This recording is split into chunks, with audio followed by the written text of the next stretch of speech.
Thꯥꯏꯅ ꯃꯃꯥꯡꯉꯩ ꯌꯥꯝꯅ ꯆꯥꯎꯔꯕ ꯎꯃꯪ ꯑꯃꯗ ꯑꯍꯟ ꯌꯥꯝꯅ ꯑꯣꯏꯔꯕ ꯅꯣꯡꯁꯥ ꯅꯤꯡꯊꯧ ꯑꯃ ꯂꯩꯔꯝꯃꯤ꯫ ꯆꯥꯎꯔꯕ ꯎꯃꯪ ꯑꯁꯤꯗ ꯂꯩꯔꯤꯕ ꯁꯥ ꯃꯌꯥꯝ ꯑꯁꯤ ꯅꯣꯡꯁꯥ ꯅꯤꯡꯊꯧ ꯑꯗꯨꯅ ꯌꯥꯝꯅ ꯅꯨꯡꯉꯥꯏꯅ ꯊꯝꯕꯤꯔꯝꯃꯤ꯫ ꯅꯣꯡꯁꯥ ꯅꯤꯡꯊꯧ ꯑꯁꯤꯒꯤ ꯃꯁꯛ ꯃꯇꯧ ꯌꯥꯝꯅ ꯐꯖꯔꯕꯤ ꯊꯦꯕ ꯂꯩꯁꯥꯕꯤ ꯑꯃꯁꯨ ꯂꯩꯔꯝꯃꯤ꯫ ꯍꯥꯏꯔꯤꯕ ꯊꯦꯕꯤ ꯂꯩꯁꯥꯕꯤ ꯑꯁꯤ ꯅꯣꯡꯁꯥ ꯅꯤꯡꯊꯧ ꯑꯁꯤꯅ ꯌꯥꯝꯅ ꯂꯨꯅ ꯆꯥꯟꯅꯁꯨ ꯇꯧꯕꯤꯔꯝꯃꯤ꯫ ꯀꯣꯅꯨꯡꯒꯤ ꯅꯤꯡꯊꯧꯒꯤ ꯃꯆꯥꯅꯨꯄꯤꯗꯒꯤꯁꯨ ꯍꯦꯟꯅ ꯅꯨꯡꯉꯥꯏꯅ ꯀꯦꯅ ꯅꯧꯅ ꯊꯝꯕꯤꯔꯝꯃꯤ꯫ ꯅꯣꯡꯃꯒꯤ ꯅꯨꯃꯤꯠꯅꯤ꯫ ꯍꯥꯏꯔꯤꯕ ꯊꯦꯕ ꯂꯩꯁꯥꯕꯤ ꯑꯁꯤꯅ ꯅꯣꯡꯁꯥ ꯅꯤꯡꯊꯧꯗ ꯋꯥꯔꯤ ꯑꯃ ꯂꯤꯕꯤꯅꯕ ꯅꯤꯡꯉꯥꯏ ꯇꯧꯔꯝꯃꯤ꯫ ꯃꯁꯤꯗ ꯅꯣꯡꯁꯥ ꯅꯤꯡꯊꯧ ꯑꯁꯤꯅ ꯃꯥꯗꯤ ꯋꯥꯔꯤ ꯂꯤꯕ ꯍꯩꯇꯦ, ꯃꯔꯝ ꯑꯁꯤꯅ ꯑꯇꯣꯞꯄ ꯃꯥꯒꯤ ꯃꯅꯥꯏ ꯑꯃꯕꯨ ꯑꯣꯏꯅ ꯂꯤꯍꯟꯒꯦ ꯍꯥꯏꯗꯨꯅ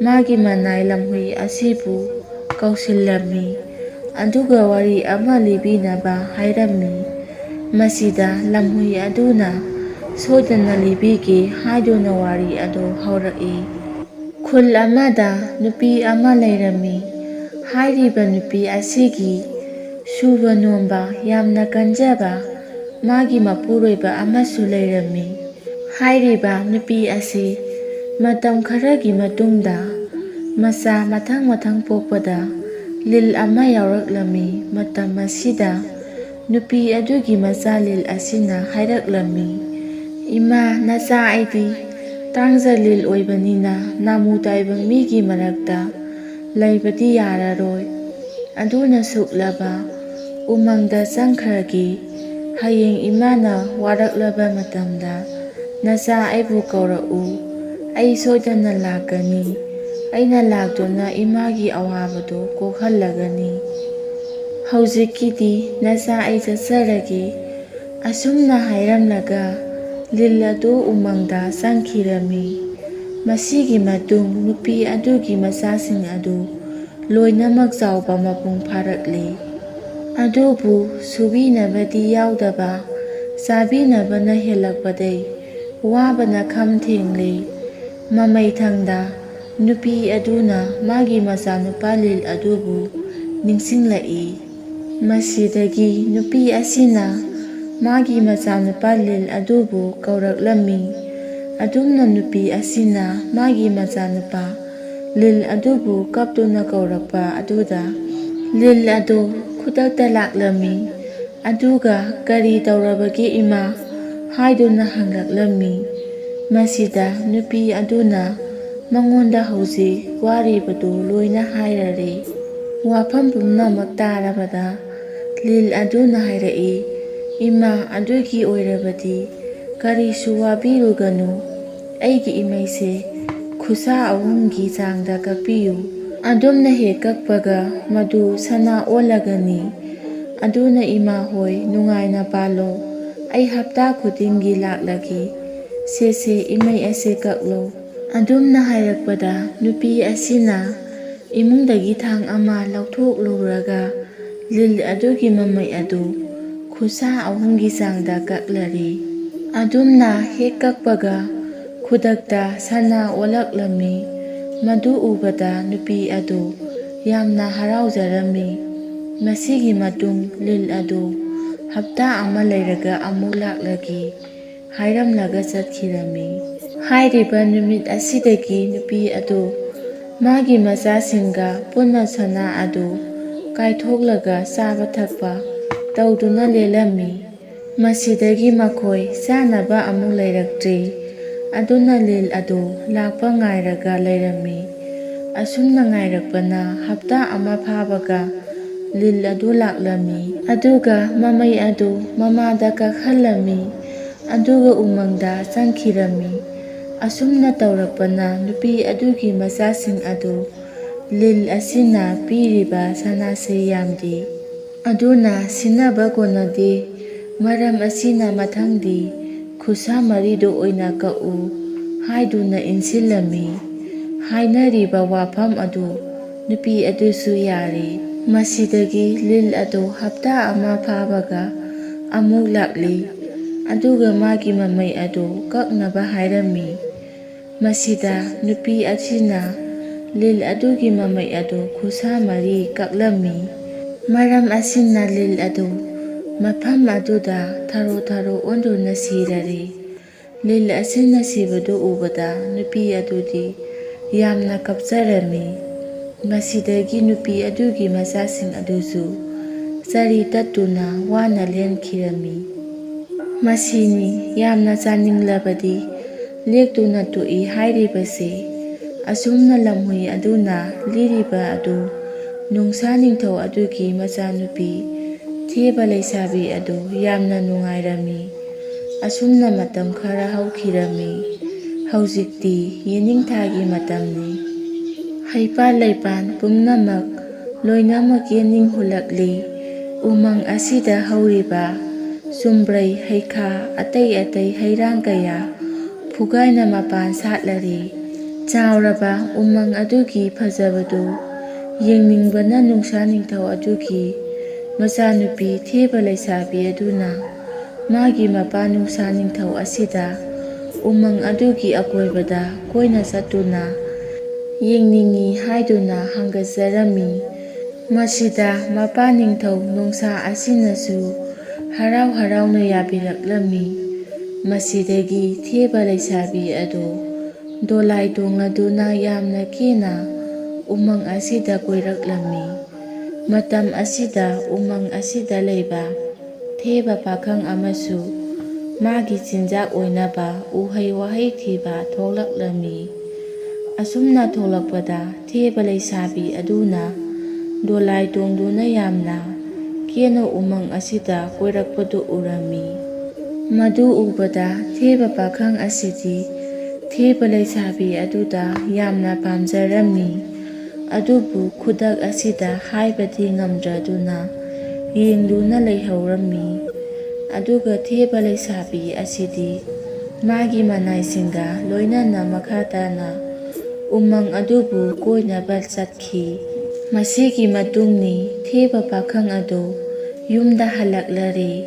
Aduga mamada umang asida leiriba Nongsa Ningthou adugi machanupi Theba leisabi adu magi nupi oinaba haibiyu haina taklammi.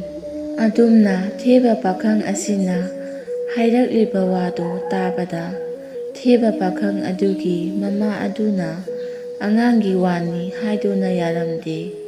Masidagi Theba Pakhang adu ningai yamna dauraklammi. Masida Theba Pakhang adugi mamana thiknemba nangna tha lamba yaroi haiduna mayadrabada Theba Pakhang adu sagani thakani khangdana ningai dauduna leirami.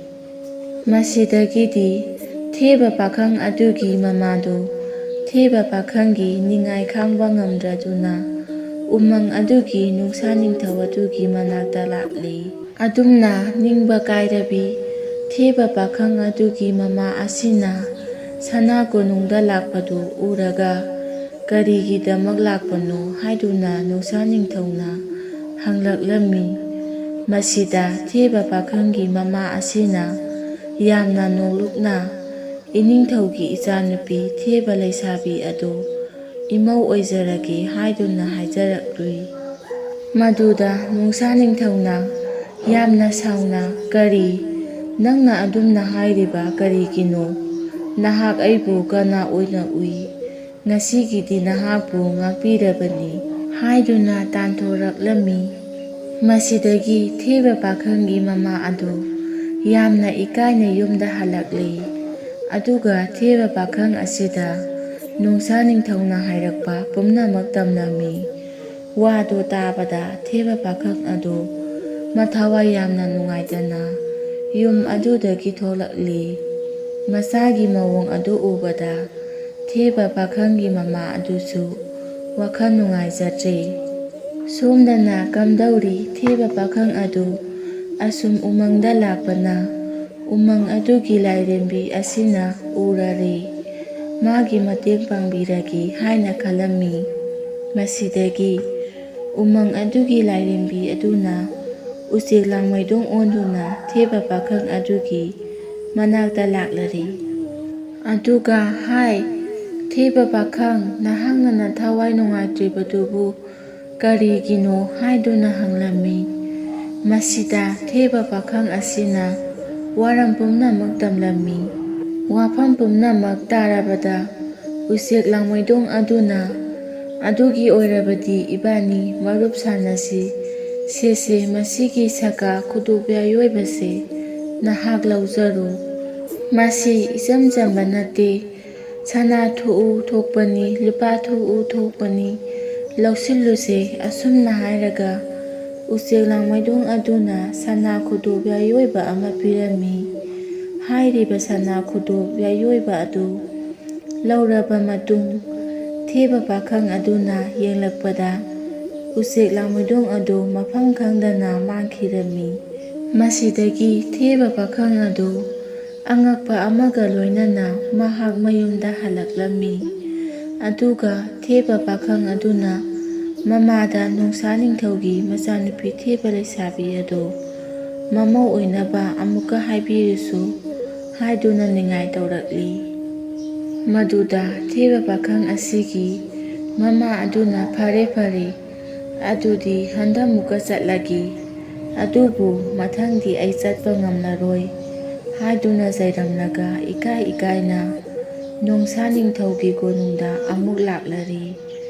Maduda Nongsa Ningthouna hai Thebagi mama hantak amuk karigi laklibano haiduna jairammi. Maduda Theba Pakhang adugi mama asina Ningthou ngasisu ai nahaki ichanupi Theba Leisabi adu imau oizaragi haiduna haijaba laklibani. Theba Pakhang adugi mamana hairiba wado tabada Nongsa Ningthouna fare fare adudi hayengi numina tholakpa anganba ayuk phawbagi manungda aina ngakliba umang ase sanana ingri silalu adu oirabadi aigi ichanupi Thebase nangi nacha Theba Pakhangda soidana biragi. Aduga karigumba ngamdrabadi aina ngakliba umang asida nama nacha amuk hana leiba yaroi chatkro chatlu. Asumna Nongsa Ningthouna chairakpa asida Theba Pakhang adugi mama adu kaptuna mayumda halakli. Masida Theba Pakhang aduna Nongsa Ningthouna kari hairaklabagi ima haiduna hanglammi. Maduda Theba Pakhang adugi mama Nongsa Ningthouna hairakpa pumnamak tamlammi. Wado tabada Theba Pakhang aduna adugidi karisu khanbirunu ima aina phanaba sillagi. Asumna hairaga Theba Pakhang asidi nungaina laithokirammi. Masida Theba mama adudi thawai yamna wajarammi.